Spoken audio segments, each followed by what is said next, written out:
In every corner of North America, in the woods, beneath the water, under the sun, and even in people's own backyards, nature thrives.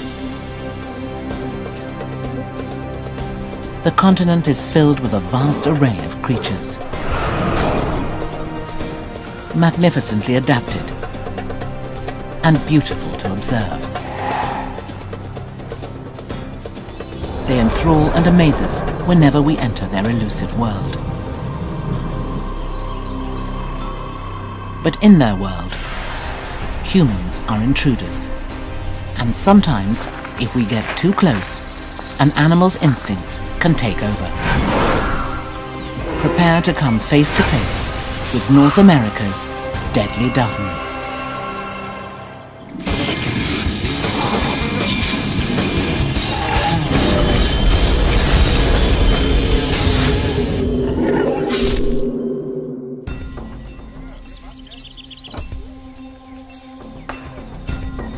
It's human nature to feel safe at home, sheltered from danger.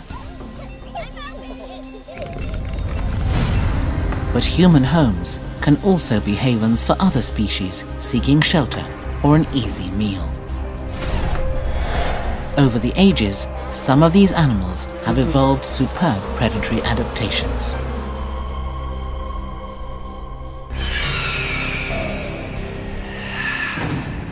They can enter through cracks too difficult to seal, like gaps beneath doors, slits in siding and utility vents.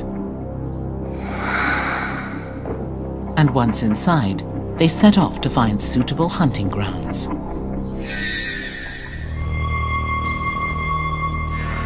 But what they think of as suitable, inside shoes, among gardening equipment, or under bed sheets, puts them in close proximity to humans. Bites are often painless and go undetected until the wound sets in.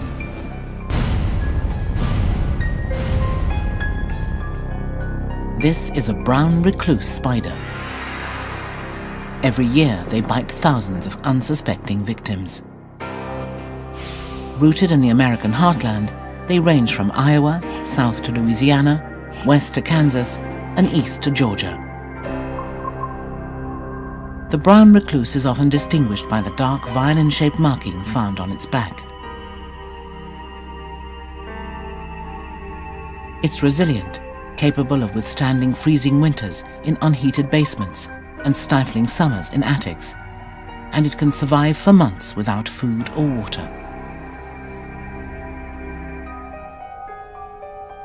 Most spiders use webs to capture their prey, but the brown recluse uses stealth, lying in wait for insects to wander by.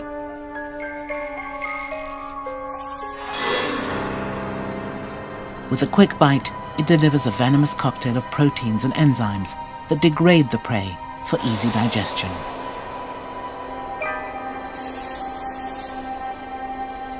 Spiders are great exterminators, eating roughly 2,000 insects a year in and around the home. Because the brown recluse spider seldom moves, most bites to humans are the result of accidental contact rather than deliberate attack. But the damage caused is the same. The bites are usually painless. Most victims don't even realize they've been bitten until 3 to 8 hours later, when the site becomes red, swollen, and tender. The majority of bites heal within 3 weeks, but some develop into necrotic lesions. As the venom continues to destroy tissue, the wound can expand by several centimeters over a period of days or weeks. Some ulcers can persist for months and leave deep scarring. The bites can cause fever, chills, rash, dizziness, and vomiting. And in rare cases, they can also be fatal, especially in children and the elderly.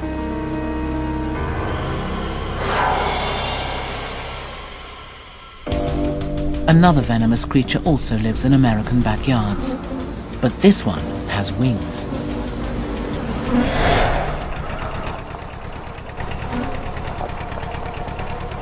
The vibrations of the tractor trigger a 20,000-strong swarm.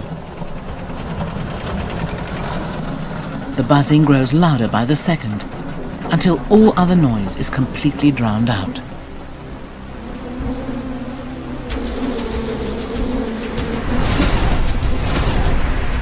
They are Africanized honeybees, better known as killer bees. And they've earned their name through their method of attack, a swarming assault.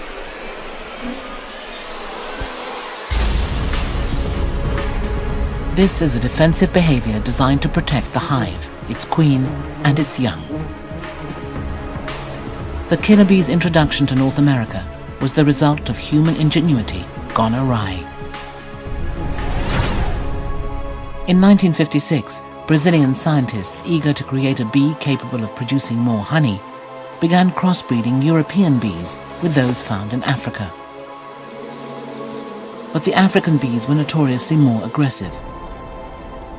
And when they escaped and bred with the local honeybees, they passed on more than the usual genetic traits of color, size, and shape. They also infused the local bee populations with short tempers. That's where the term killer comes from.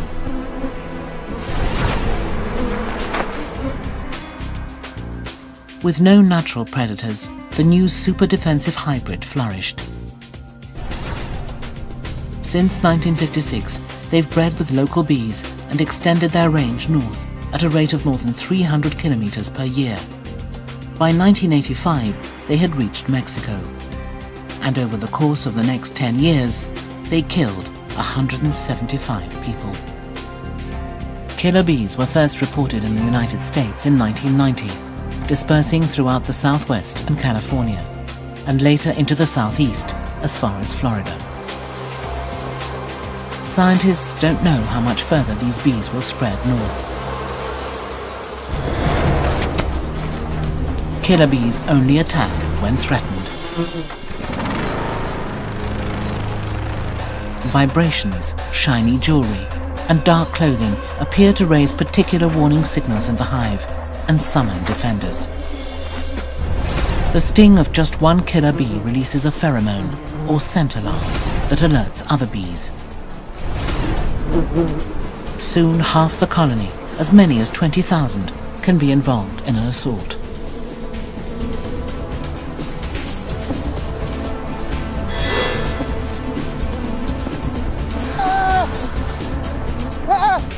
Killer bees will pursue an intruder for up to half a kilometer.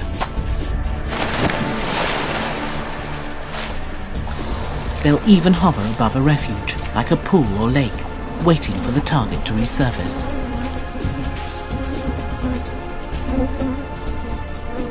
A hive will often remain agitated for 8 hours, attacking any creature that comes within half a kilometer of the nest. Killer bee venom isn't more potent than its European cousins. Its deadliness lies in its great numbers.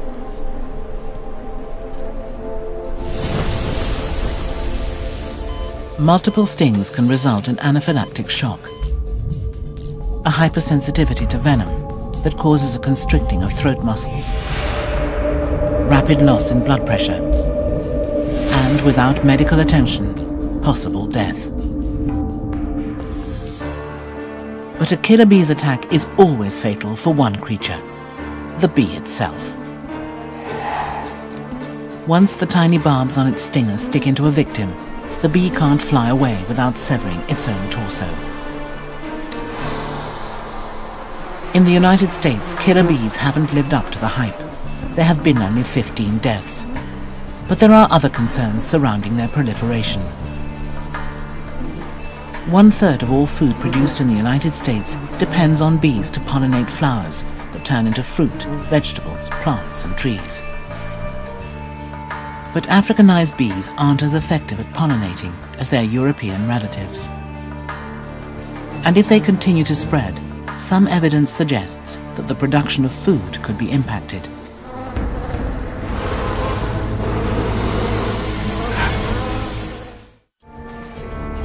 As human habitats extend into the wilderness, they close the gap between what was once wild and what is now home.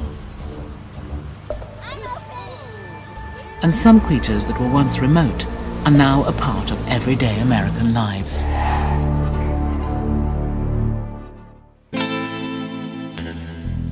The deserts of North America may look barren, but they teem with life.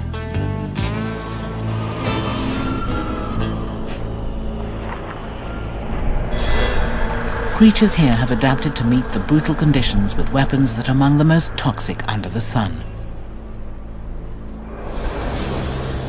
Sliding effortlessly across the parched landscape, this creature is on the hunt for its next meal. Suddenly, a wayward boot drops into its path. It sounds a warning and strikes.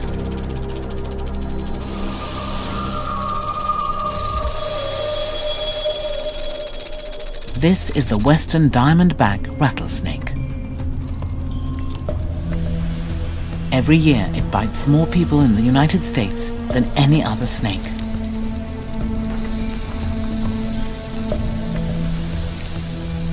The western diamondback's range is extensive. It spreads from Mexico, north to Arizona, east to Texas, and west to California. Named for its distinctive diamond-patterned skin, the western averages around 1 meter in length. When threatened, this snake holds its ground, using its rattle as a warning.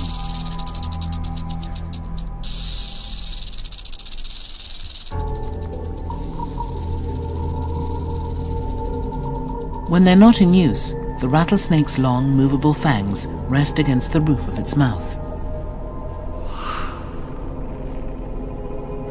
But when it strikes, they snap open like switchblade knives.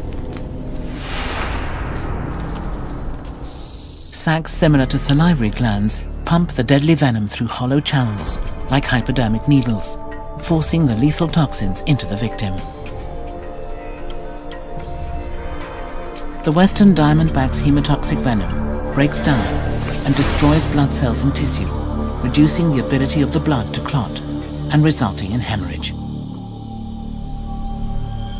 Rather than struggle with its prey, the venom does the killing.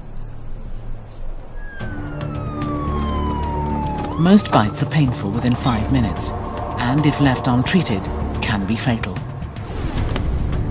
But of the nearly 8,000 venomous snake bites every year in North America, less than 20 result in death. But the western diamondback isn't the only diamond-clad serpent in this desert.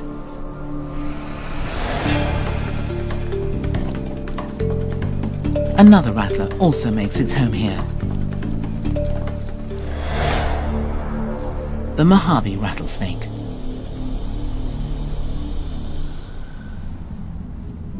They are nocturnal hunters that prefer the cool night temperatures, so Mojaves often emerge to search for lizards and small rodents after the 40-degree day is over. Like the diamondback, the Mojave can measure more than 1 meter in length, although it produces only 1/4 of its neighbor's venom.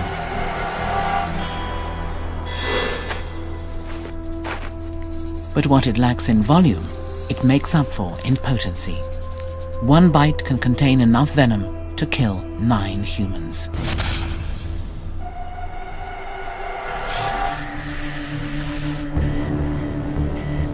The elixir is a combination of hemotoxic and neurotoxic enzymes.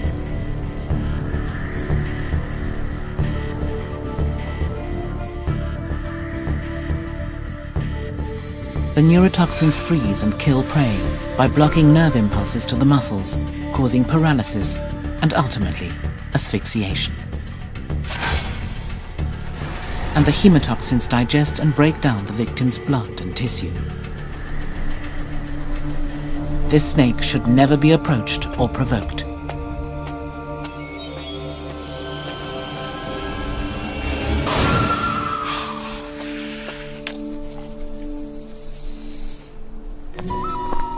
Another venomous reptile resides in North America's deserts. Only this one has 4 legs.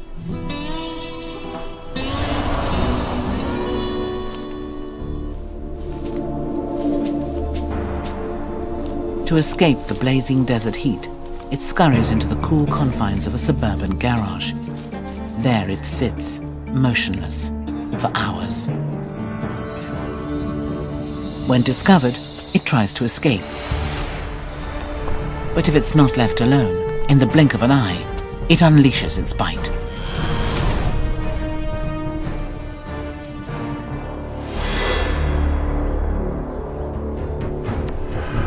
It's the Gila monster, the only venomous lizard in the United States.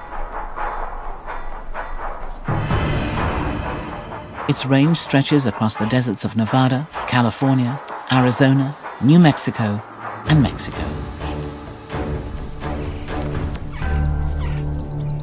Gila monsters spend 98% of their lives in underground burrows. But when they emerge, they're hard to miss. Perhaps their most recognizable feature is also their most practical, their thick black and pinkish skin. The earthen hues allow the lizard to blend into its arid environment, and the armor-like beading known as osteoderms protects it from its few predators, such as snakes and birds of prey. Gilas offer a loud warning before they attack.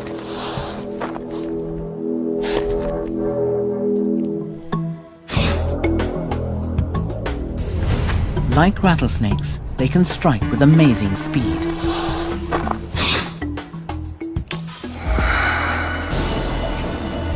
But unlike rattlers, Gilas don't inject their deadly neurotoxic venom through hollow fangs.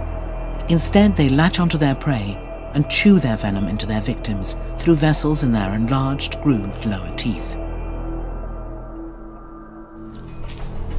The venom makes quick work of the Gila's preferred prey, rodents.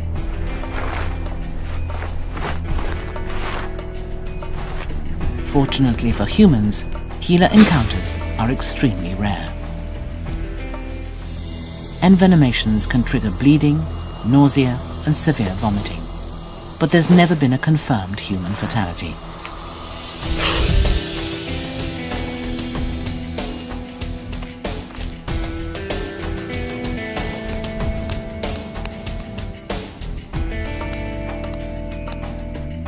However, a much more common venomous creature also resides in the desert.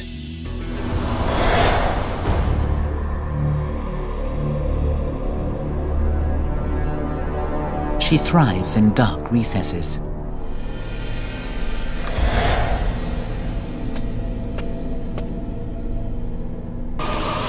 In the world of spiders, she's unmatched and notoriously single.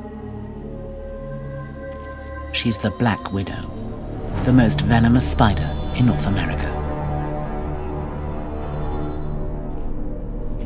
There are 4 species of widow spider in the United States. They are found in every state except Alaska, but they thrive in hot climates. When they need a break from the searing heat, they turn to cool, dark confines like woodpiles, garages, and basements. They're bulbous and shiny, but only around a centimeter long, so the adult female is easily missed. But the red hourglass figure on her belly sends a warning. It's a message lost on her much smaller suitors. First, the males mate. Then they frequently become meals, earning the female her widow title.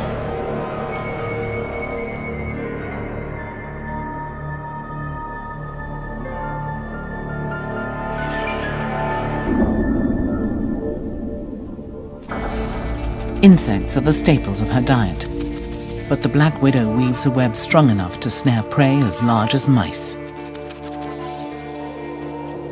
Once trapped, she kills her prey with an injection of neurotoxic venom. The venom tenderizes and dissolves the insect tissue, converting it into a kind of soup.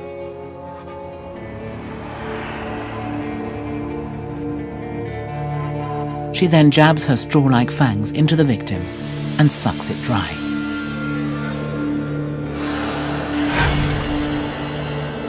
bites to humans can result in 48 hours of agony. Reactions include severe muscle cramping and spasms, convulsions, and paralysis.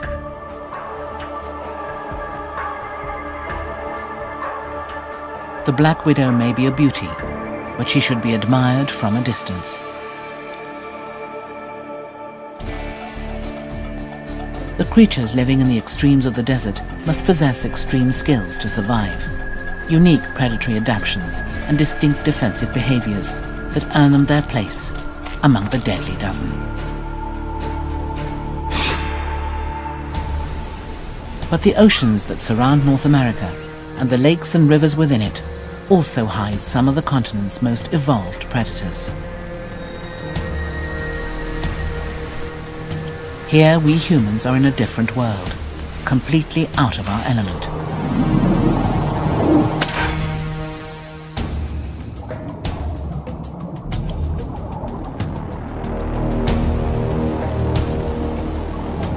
One prehistoric predator that's perfectly adapted to this world sits just below the water's surface, watching.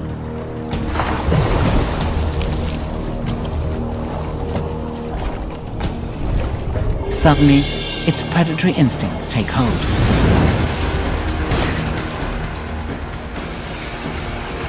It's the American alligator. The gator lives primarily in temperate freshwater swamps and marshes in the southeastern United States, ranging from North Carolina, south to Florida, and west to Texas. But it also inhabits rivers, lakes, and smaller bodies of water, like those found on golf courses. These are all environments rich with the carnivore's preferred prey: fish, turtles, small mammals, and birds. In human attacks, alligators most often claim swimmers, followed by fishermen and even golfers.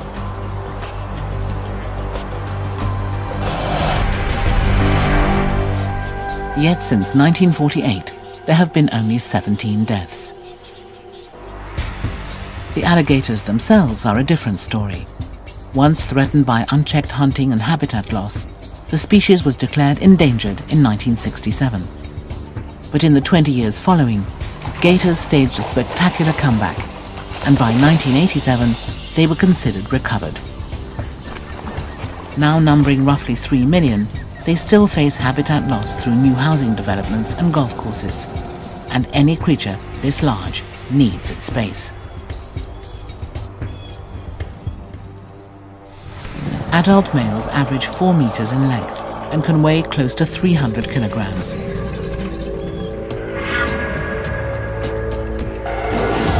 But size is only one of the alligator's amazing attributes.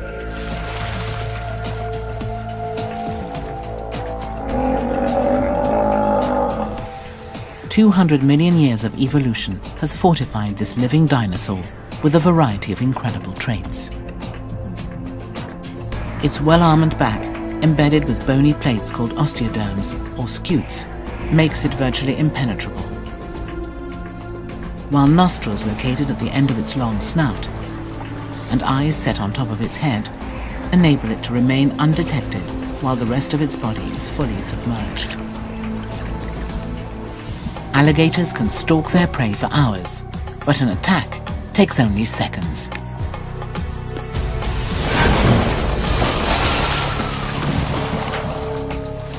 Most of the gator's momentum comes from the thrust of its powerful tail, which launches even a quarter-ton predator with surprising ease and distance.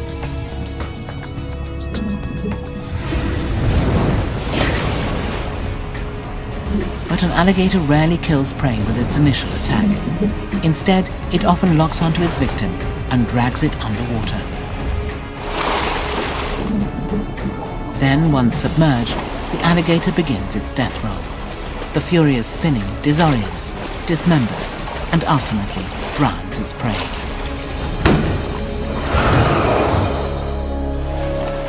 Alligators either tear off chunks or swallow their meals whole.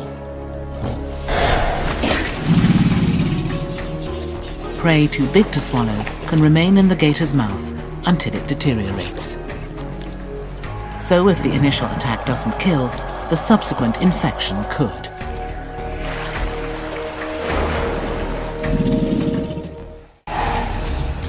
Another swampy recluse also glides along the water's surface searching for a meal, but its weapon is venom.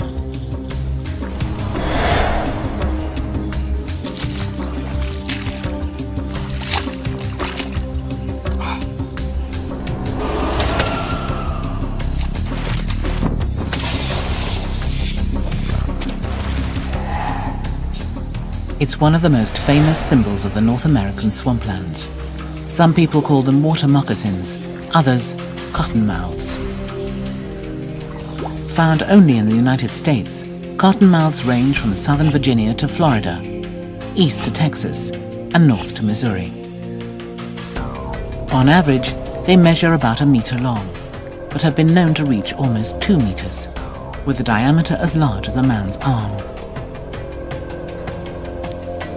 The serpent gets both its name and its notoriety from its repertoire of defensive behaviors. Its milky white, or cotton mouth, snaps open when the snake is threatened. A cottonmouth can remain agape for 20 minutes, making its threat clear. It can then shift from a defensive display to an apparently offensive attack, raising the front third of its body and charging as fast as it can directly at its target.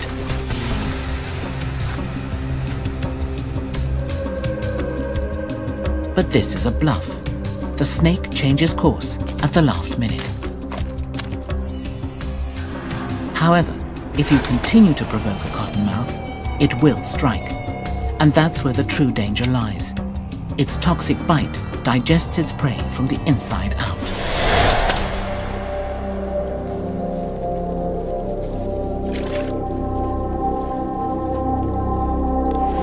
But the cottonmouth is not the most infamous creature to reside in the waters of North America.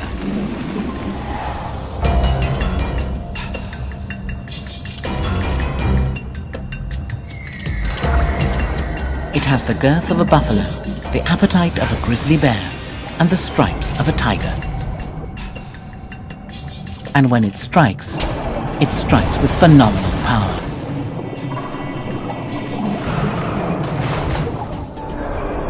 Named for the stripes on their backs and distinguished by their thick bodies and blunt snouts, tiger sharks are capable of growing over 4 meters in length and reaching weights of almost a ton.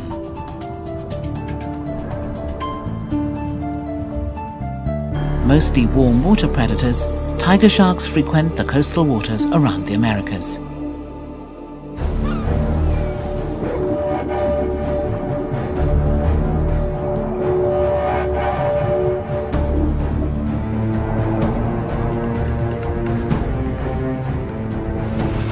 They are built for the kill, capable of grabbing onto the biggest and toughest prey, like manatees and turtle shells, and cutting right through them.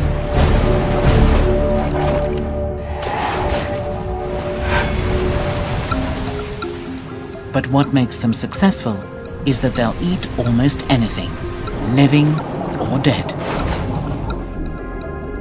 Their finely tuned senses can detect blood in the water from more than half a kilometer away. These giant sharks inhabit both open water and nearshore shallows. They're as comfortable in depths of 300 meters as they are at 3. Prey usually consists of seabirds, fish, turtles, and seals, but sometimes they target humans.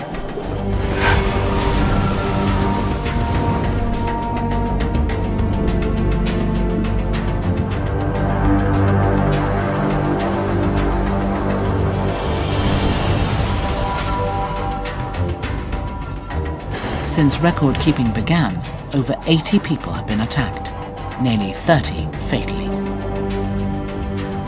But tiger sharks and their brethren have fared much worse. Every year, more than 100 million sharks are killed by people.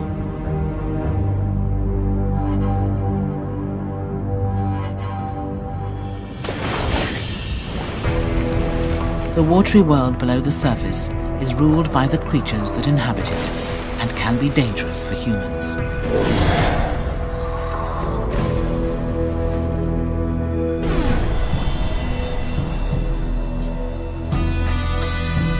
But the forests of North America also hold a diversity of deadly wildlife.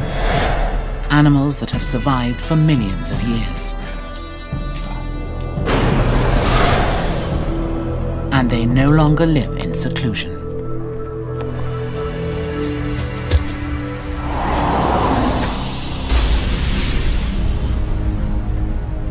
A silent hunter prowls the invisible boundary between its mountain hideaway and the suburban asphalt, looking for its usual prey, deer.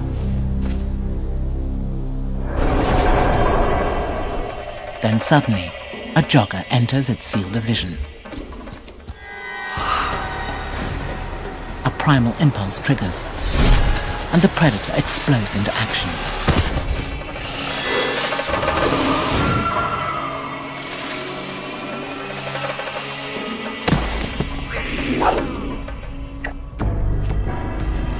This cat goes by many names, including puma, catamount, mountain lion, and cougar.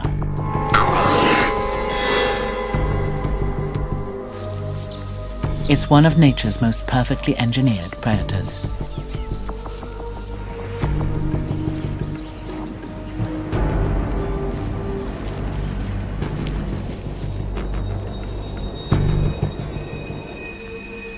Adult male cougars can measure 2.5 meters and weigh up to 80 kilograms. And the vast majority of the big cat's body is muscle. With its light but strong skeleton, flexible backbone, and long muscular rear legs, the cougar is one of the fastest land animals in the United States. When it's ready to feed, the nimble cat can reach speeds of 100 kilometers per hour, maintaining traction with its pivoting front legs and rudder-like tail. But it can also conquer the most rugged terrain with staggering leaps and bounds.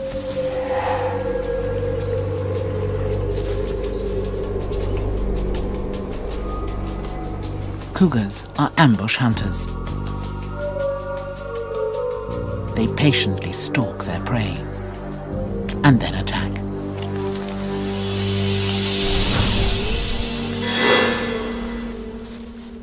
Deer are the primary staple of their diet, but over the past century, hunting and habitat destruction have reduced the cougar's range, increasing the number of human encounters to between 6 and 10 a year. But even so, deaths are rare. There have been just 17 fatalities since 1890. In the 17th century, cougars had one of the most extensive distributions of all North American terrestrial mammals. They ranged from southern Argentina to Chile, coast to coast in the continental United States, and throughout southeastern Alaska. Today in North America, the elusive cat's reach covers only from British Columbia, south to Mexico, and west to Texas. And what was once cougar territory is now often someone's backyard.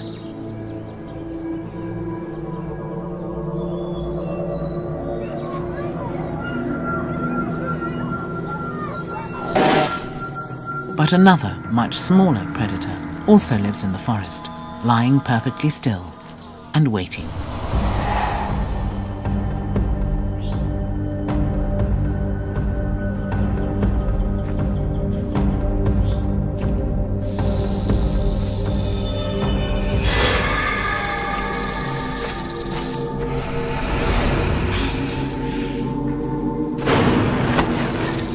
It's the eastern diamondback rattlesnake, the largest rattler in North America, reaching lengths of nearly 2 meters. The rattlers themselves are enormous, but they also deliver an enormous amount of venom, more than any other snake on the continent. So rodents, their usual prey, don't stand a chance.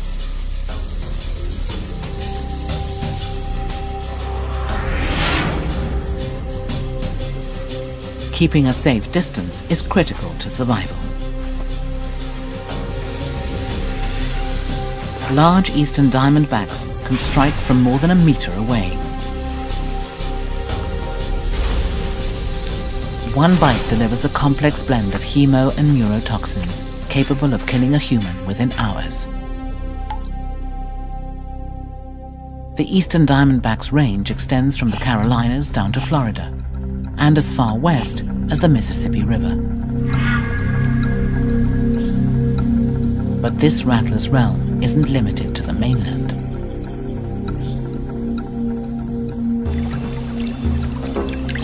The eastern diamondback is also a skilled swimmer and can reach islands more than 150 kilometers off the coast, making this giant rattler a mobile predator.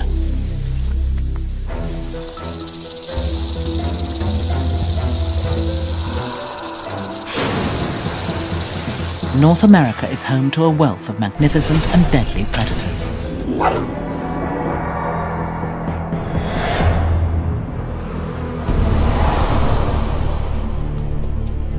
But one species looms above all others.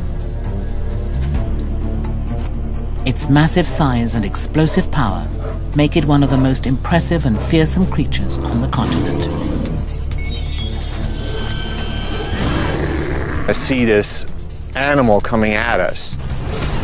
You see teeth and you see claws. I remember thinking, oh, that's how it feels when your flesh gets torn apart.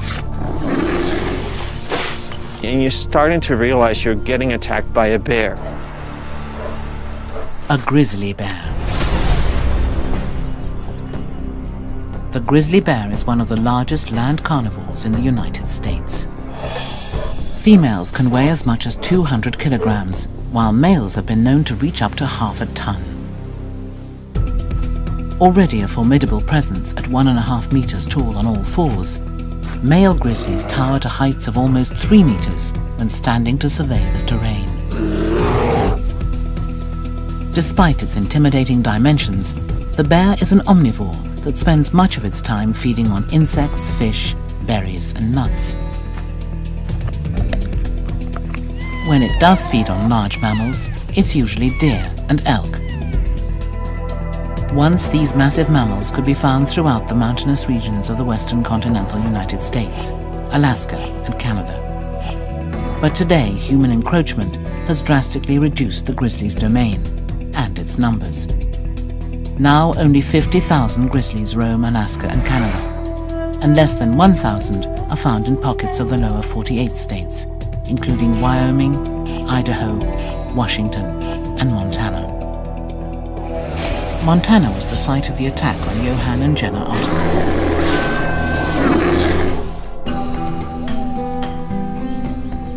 In August 2005, 44-year-old Johann Otter and his 18-year-old daughter Jenna were on an early morning hike in Montana's Glacier National Park. Federally protected land, the park lies in the heart of Montana's grizzly bear country. When you're in Glacier, that part, you're in the middle of wilderness. There's no civilization, there's no help out there whatsoever. And we started on the trail. It was relatively quiet since it was about 7:38 in the morning. We started walking, just talking loud. General precaution when you're in grizzly bear country is to make noise so that you alert whatever animals are around you of your presence.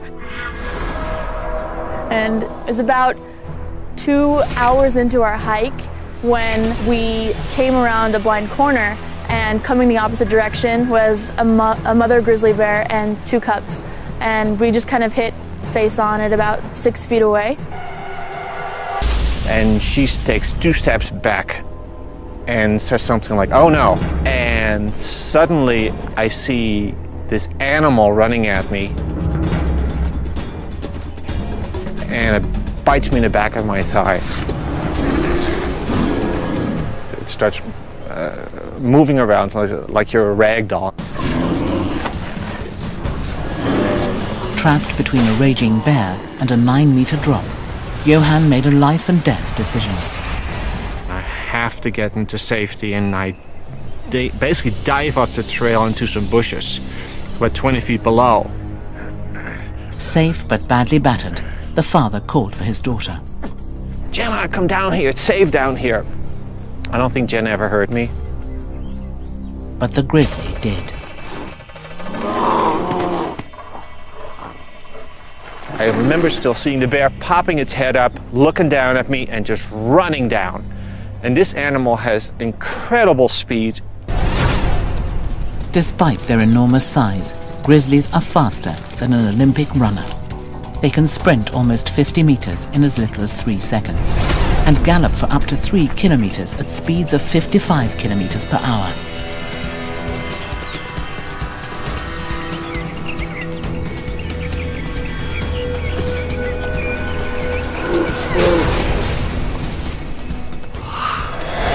Within seconds, the bear was back on top of Johan. The bear's on top of my backpack, pulling me back and forth, and it was digging on top of my skull as if, a dog digging for a bone. With paws 30 centimeters wide and 10 centimeter claws, humans are no match for a grizzly attack. I felt the paws on my neck at one point and a lot of pressure right here. And that basically cracked some of the vertebrae right there. I could feel that was going. I knew that the bottom of my neck had been broken because the force of the bear on top of it, I kind of felt something crack. Johan believed that his only chance of survival was to fight back. I grabbed it by the throat, and I remember looking it straight in the eyes, and it looked straight back at me, 2 amber brown eyes. I'll never forget that sight. Then it bit me in the skull, and then I could feel a tooth going into the back of my neck. And that's when I thought, that's just not good. I'm going to die. If I'm gonna keep playing dead, I'm actually going to be dead. Having already intentionally plunged 6 meters down the sheer cliff, Johan decided he must fall again and jumped an additional 9 meters. The mother grizzly then turned her attention towards the other intruder, Jenna. I waited in the bush. I don't know how long I waited. My instinct was to lie there in the bush and cover myself up. I put myself in the fetal position and thought I was being quiet. If the bear didn't see Jenna, she might have smelled her. A grizzly's nose is 100 times more sensitive than that of a human. It's capable of detecting roots growing underground and catching the scent of food several kilometers away. And I remember distinctly hearing sort of the under-breath sort of growls. From there, it just reached down, bit me around the head, tore me to the side. At that point, my mouth was torn completely open. It bit me on the shoulder and tore me the other way.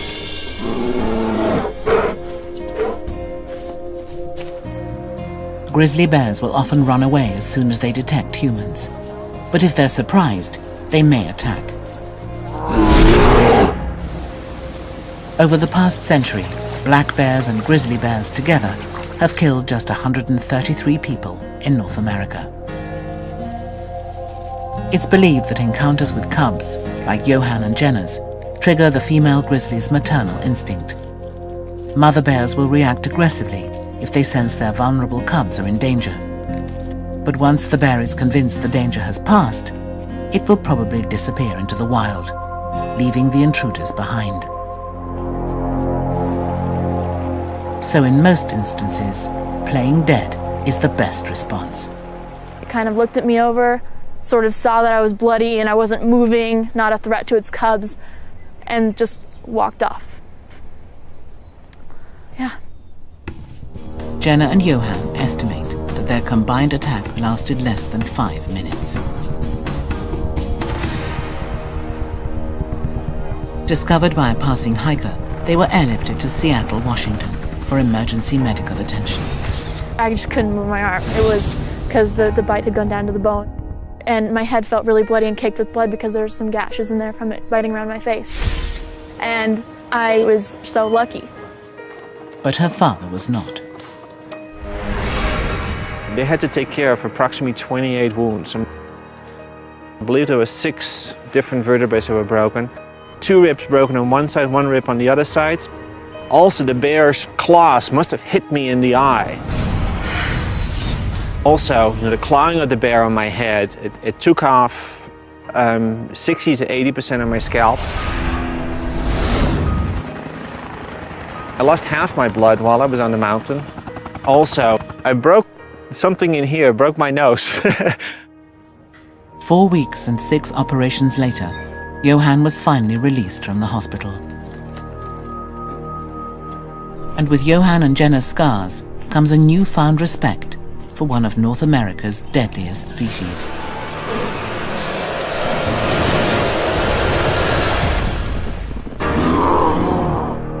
It's just an amazing animal, just an amazing amount of muscle all in this one body. It's just one big piece of muscle, basically. Just amazing.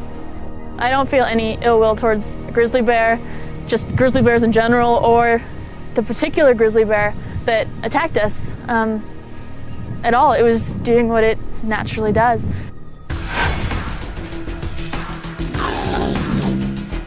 They are an elite group of 12, embodying all of nature's grandeur and power.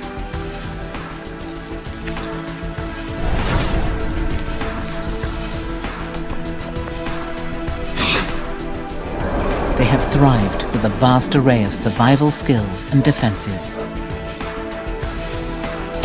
They are North America's deadly dozen.